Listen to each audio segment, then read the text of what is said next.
Premier de mes 3 vidéos de guide NFTs. Il va y avoir d'autres vidéos plus avancées, mais on va commencer avec ça. N'oubliez pas, s'il vous plaît, c'est très important d'écouter les vidéos dans la boîte de description, dans l'ordre qu'ils ont été placés. C'est super, super important. Pourquoi? Parce que ça va faciliter la digestion de l'information si déjà vous avez écouté les bonnes choses dans l'ordre précis. Gênez-vous pas non plus s'il y a des concepts que vous ne comprenez pas, d'écouter les vidéos 2, 3, 4 fois parce que c'est important de bien comprendre l'information avant de passer au prochain niveau. Ce qu'il faut comprendre avant qu'on se lance là-dedans, okay, c'est que les NFTs, c'est probablement l'asset au niveau de la crypto le plus dangereux. Pourquoi? Parce que c'est totalement illiquide. Ça doit être gardé et ou vendu en entièreté. Vous ne pouvez pas fractionner le tout. En fait, vous pouvez, mais c'est assez compliqué, puis on en parlera dans une vidéo plus avancée. Là. Mais pour la plupart des gens, qu'est-ce qu'on va faire? C'est qu'on va acheter le token et on va le revendre dans son entièreté. C'est pas comme, par exemple, le Bitcoin, vous en achetez, puis là, ça commence à tomber tranquillement, puis vous dites « Ah, je vais sortir de ma position à 25%, donc vous cachez out 25 ou 50% de vos coins pour diminuer votre risque. » Vous ne pouvez pas faire ça dans les NFTs, et non seulement vous ne pouvez pas faire ça, mais à la sortie, vous allez en moyenne payer 10% de frais aux différentes plateformes et propriétaires de collection, donc ça rend la chose encore plus risquée. Donc c'est pour ça que je fais ces vidéos-là, c'est pour vous éviter des bêtises que j'ai faites, prendre votre courbe d'apprentissage, la prendre et la squeezer comme ça. Gary Vaynerchuk avait écrit à Stephen Curry que ça prend environ 50 heures de devoir sur les NFTs. Pour commencer à comprendre que ce que je veux faire, c'est prendre le 50 heures et essayer de vous le squeezer en 5-6 heures. Donc, vous faire sauver 10 fois le temps que ça m'a pris à prendre au niveau des NFTs. Donc, sans plus attendre, on se lance là-dedans. Et s'il vous plaît, si vous aimez les vidéos, là, arrêtez-vous, faites un like, abonnez-vous. Ça prend 5 secondes de votre temps, ça m'aide beaucoup, ça envoie un message à l'algorithme que vous aimez le contenu, donc ça aide à la propagation de la bonne information. Donc sans plus attendre, let's go. Première des choses qui était importante pour moi, c'est d'être transparent avec vous, vous montrer les données, vous montrer les transactions et aussi valider que qu'est-ce que je vais vous raconter est vrai, je l'ai vécu. 161 transactions, total profit 163 087 et 45 Canadiens depuis le 1er septembre. On est actuellement le 19 décembre 2021, donc quelques mois. J'ai fait plusieurs mauvais coups là-dedans, j'ai fait plusieurs bons coups. La raison pourquoi je vous montre ça, c'est premièrement le blockchain, c'est transparent. Donc si vous allez avec mes adresses de wallet, vous allez être capable de voir toutes les transactions et donc avoir les résultats de toute manière. Donc je suis aussi bien de vous les donner. Et deuxièmement, on est à l'ère du fake it till you make it. Tout le monde est un expert de tout, tout le monde est un dieu sur Instagram, notre vie est toute magnifique, il n'y a personne qui fait de story en pleurant, bien sûr, parce qu'on peut faire n'importe quoi sur les médias sociaux, comme on peut vous vendre des cours d'immobilier, puis des cours de vente, puis des cours de coach de vie à 21 ans, on voit du grand n'importe quoi, puis c'est important pour moi d'être transparent et de vous montrer mon expérience, tant dans mes mauvais coups, comme ici Space Punk Club, moins 4529 US. J'en ai d'autres comme ça, on va en parler dans d'autres vidéos, on va y aller plus au niveau des stratégies, mais tu sais, j'ai d'autres bons coups comme Bears Deluxe ici à 11009, Galactic Ape à 5077. Peu importe votre budget, peu importe l'échelle avec laquelle vous travaillez, mes erreurs, mes bons coups, la stratégie derrière reste exactement la même. Donc, vous allez être capable de prendre cette expérience-là et l'utiliser à bon escient parce qu'on n'a pas besoin de se faire frapper par une auto pour savoir que ça fait mal. Je veux raccourcir votre cours d'apprentissage et avant de faire ça, je veux au moins avec vous valider les propos. Donc, maintenant, on se lance dans le tour de roue. On va faire un tour de roue, notamment de la plateforme la plus populaire, OpenSea. Je vais vraiment y aller creux dans chacun des trucs, les stats, les analytiques, comment regarder une collection, comment lire l'information sur cette plateforme-là, parce que c'est la plus populaire, probablement celle que vous allez utiliser le plus. Donc on va y aller vraiment en détail, mais juste passer rapidement par-dessus Rarible, qui est la deuxième plateforme la plus populaire. Les concepts se ressemblent, de la façon de lire l'information, devrais-je dire, d'une plateforme à l'autre. Donc, tout ce que vous allez comprendre dans OpenSea va s'appliquer dans Rarible, qui est le deuxième marketplace le plus gros. C'est rare que je transige dessus, mais ça m'a déjà arrivé pour une collection. Donc, si vous voulez garder un œil là-dessus, allez voir quand vous vérifiez une collection sur OpenSea. Sinon, Super Rare font de l'art 1 pour 1, vraiment moins mon genre. Je suis pas un gros fan d'art en général, dans la vraie vie. Donc, même chose pour le côté digital. J'y comprends pas grand chose non plus. J'ai des difficultés à évaluer vraiment la valeur de ces pièces-là. Donc, je me lance pas là-dedans, mais juste vous dire que ça existe. Ici, il y a NBA Top Shot. Je sais pas si vous avez déjà entendu parler de ça. C'est en fait la NBA, éventuellement la NFL, la NHL vont tous se lancer là-dedans parce que la NBA, on fait fortune avec ça. Donc, ils clippent des moments, des games, créent des NFTs avec ça et vous devenez donc propriétaire de ce clip-là. Il y a des clips qui se vendent pour en haut de 200 000 US. Si vous êtes capable d'avoir un moment vraiment rare, comme Steph Curry probablement qui bat son record de 3 points, c'est le genre de clip qui pourrait valoir vraiment, vraiment cher dans le futur. Mais juste vous dire que ça existe, NBA Top Shot. Et sinon, Gala Games, pour ceux qui sont gamers, qui trippent, je vous donne un autre exemple. Il y a aussi des NFT, gaming NFTs. C'est quoi? C'est en fait des items à l'intérieur des jeux dont vous êtes propriétaire. Si on prend par exemple Fortnite, quand vous achetez un skin, c'est Epic, le studio qui est propriétaire du skin. Tandis que dans du crypto gaming, dans du gaming 3.0, vous êtes propriétaire de l'item à l'intérieur du jeu. Ça veut dire que vous pouvez prendre cet item-là et le revendre sur le marché. Gala Games est un studio de jeux web 3.0 extrêmement prometteur. Donc si vous êtes fan de jeux, allez voir ça. Gala Games. Et personnellement, je m'arrêterai là pour le crypto gaming, mais je reviendrai, je vais faire des vidéos là-dessus parce que c'est un domaine qui m'intéresse énormément. Je vous dirais que c'est mon deuxième plus grand champ d'intérêt derrière les NFTs, c'est le crypto gaming, donc on saura s'en reparler bientôt.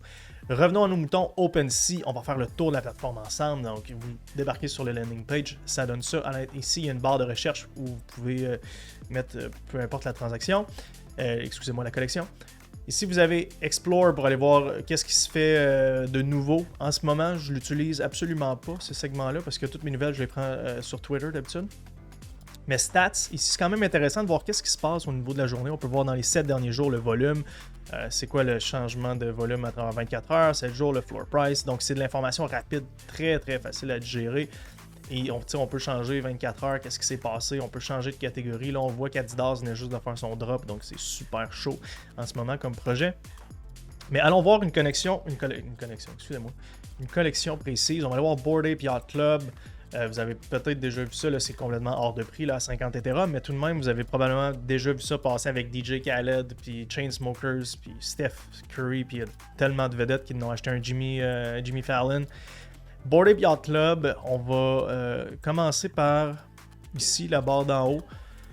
10 000 items, ça veut dire que la collection a 10 000 items au total, sous 6 000 propriétaires. Donc, chaque propriétaire a quoi? Environ 1.4 items, quelque chose du genre, peu importe. Le floor price, c'est le prix le moins cher des items en vente. Ça veut dire que si vous cliquez ici sur floor price, ça va activer le bouton Buy Now et ça va classer tout du prix le moins cher au plus cher.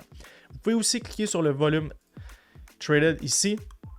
Ça va vous donner le graphique de volume depuis les 90 derniers jours, mais bien sûr, vous pouvez faire all time et voir de quoi ça avait l'air. On voit ici une progression complètement ridicule du Bored Ape Yacht Club. Et on saura en revenir plus tard, là, mais de jamais acheter de collection quand le volume est super haut comme ça. D'essayer de garder un œil sur les collections hot puis d'acheter quand le volume est bas, évidemment, mais c'est de l'information qui est au bout de vos doigts, qui est très importante quand il y a le temps de prendre des décisions. Donc si on revient sur la page principale, je vais aller à l'intérieur d'un jeton qui est en vente. Quand je dis un jeton, là, c'est un des items. Donc on va prendre l'item floor ici à 7000, l'item 7596 qui est en vente actuellement pour 50, la modique somme de 50,69 Ethereum, soit 200 000 US. Et à l'intérieur de ça, bon, on a le prix évidemment, là, vous l'avez vu. L'historique de prix depuis le début, vous pouvez bien sûr changer ça. Ensuite, les listings en cours, il y en a juste un. Les offres qui ont été faites par d'autres. Ça, c'est des offres qui ont été faites par d'autres users. Donc, vous pouvez faire des offres sur des trucs qui sont en vente. C'est ce qui a été fait ici. Et qu'est-ce qui arrive, c'est que les personnes qui font des offres se croisent les doigts que la personne est dans un rush de vente, a besoin de liquidité et accepte une offre qui est, règle générale, très très basse comparée au floor. Et on peut le voir ici, là, 31% de moins que le floor. Ensuite, vous avez l'activité depuis le début. Allons voir de quoi ça a eu l'air, cette histoire-là. Donc, premièrement, c'est un projet qui a été minté, donc mis au monde. Lui, il y en a eu une gang à part ça. Là. Il y en a minté, environ 9 d'un coup, pour la modique somme de 1.6 Ethereum. Donc, il y en a eu 9 pour 1.6 Ethereum en date du 1er mai 2021, quand la collection a lancé. Il y en a ensuite flippé quelques-uns. En fait, celui-là a été flippé pour 0.38 Ethereum un mois plus tard, pour ensuite être flippé pour 3.09. Quelqu'un a accepté une offre pour 3.22, reflippé pour 6.57, reflippé pour 46. Ça fait que vous voyez que ça peut vraiment faire ça. Ouais, c'est vraiment la folie, l'argent qui s'est fait dans Bored Ape Yacht Club. C'est peut-être un mauvais exemple, là, je vous dis que c'est pas toutes les collections qui sont comme ça, mais c'est des choses qui peuvent arriver dans ce monde de fou que sont les NFTs. Donc ici, dans la barre de gauche, on a la description de la collection. Ici, vous pouvez aller voir Bored Ape Yacht Club, c'est les propriétaires, donc qui a mis au monde cette collection-là. Ensuite, les propriétés. Ça, c'est des propriétés de rareté qui font en sorte que votre item est rare ou pas. Si vous voudriez, par exemple, si on prend ici là, la fourrure est brune, on clique là-dessus, ça va nous ouvrir une page où le filtre de fourrure brune va déjà être activé. Donc, tous ces apes-là ont la fourrure brune. Si vous voudriez y aller avec un... Je sais pas, moi, vous tripez sur le chapeau ici, là, vous le trouvez vraiment nice, fait qu'on va dans les propriétés. Le chapeau, c'est Trippy Captain. On clique là-dessus et ça va nous sortir la liste de toutes les Trippy Captain. Et on peut voir aussi que le floor sur les... On peut activer différents boutons, excusez-moi, dans le filtre et voir que le floor des Trippy Captain est à 105,99 si jamais vous voulez évaluer un de vos jetons. C'est une bonne façon de le faire. Donc, d'activer un filtre d'une propriété précise qui peut être rare et ensuite cliquer sur Buy Now pour voir le floor à l'air de quoi. Si on revient à l'intérieur, ici, on a une description du Bored Ape Yacht Club avec les liens vers les différents médias sociaux. Ici, dans le détail, on va avoir des trucs qui sont plus avancés, notamment l'adresse de contrat. Je ne vais pas élaborer là-dessus, je vais peut-être le faire dans une vidéo vraiment plus avancée, là, mais vous avez tous les détails de chacune des transactions à l'intérieur du Bored Ape Yacht Club. Et ici, le token tracker qui est bon, le contrat là, du NFT lui-même, donc du token. Donc ça fait le tour pour ce qui est de la page principale des propriétés d'OpenSea. Une fois que vous avez cette information-là, ben vous pouvez à votre aise magasiner à travers différentes collections que vous avez vues sur les médias sociaux ou que vous recherchez. Les concepts restent les mêmes, même si on va sur Rarible, ça va être la même chose. Il y a un floor price, il y a des offres, il y a des listings, il y a des histoires de listings.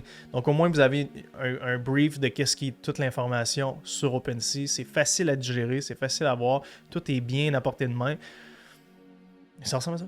Troisième et dernière chose sur laquelle je veux conclure pour une vidéo plus débutante au niveau des NFTs, de la crypto, c'est savoir par où l'information passe au niveau des médias sociaux. Est-ce que c'est Instagram? Est-ce que c'est TikTok? C'est où que ça passe? Première des places, Twitter.